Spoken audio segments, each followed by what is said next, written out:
Breaking news आहे नाज़रीन असां शेयर कर रहे हैं। सामूंडी तूफ़ान कराची के मुख़्तलिफ़ इलाक़नि में तेज़ हवाऊं घुलण लॻियूं। डीप डिप्रेशन अरबी समुंड में दाख़िल थी रहियो आहे। मौसमियात खाते जो इहो चवणु आहे हिन वक़्तु डीप डिप्रेशन सिस्टम कराची खां 190 किलोमीटर परे आहे। हिन वक़्तु कराची में 45 किलोमीटर फ़ी कलाक सां हवाऊं घुली रहियूं आहिनि। कराची के मुख़्तलिफ़ इलाक़नि में वण ऐं बिजली जा पोल किरी पिया आहिनि। अहम ख़बर आहे हम असां शेयर कर रहे हैं। सामूंडी तूफ़ान कराची के मुख़्तलिफ़ इलाक़नि में तेज़ हवाउनि सां घुलण लगी आहे। डीप डिप्रेशन अरबी समुंड में दाख़िल थी रहियो आहे।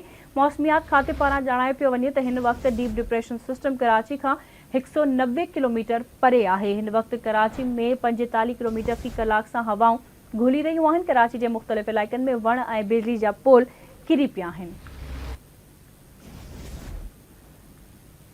कराची के मुख़्तलिफ़ इलाक़नि में वण ऐं बिजली जा पोल किरी पिया आहिनि। डीप डिप्रेशन अरबी समुंड में दाख़िल थी रहियो आहे। मौसमियात खाते पारां इहो ॼाणायो पियो वञे।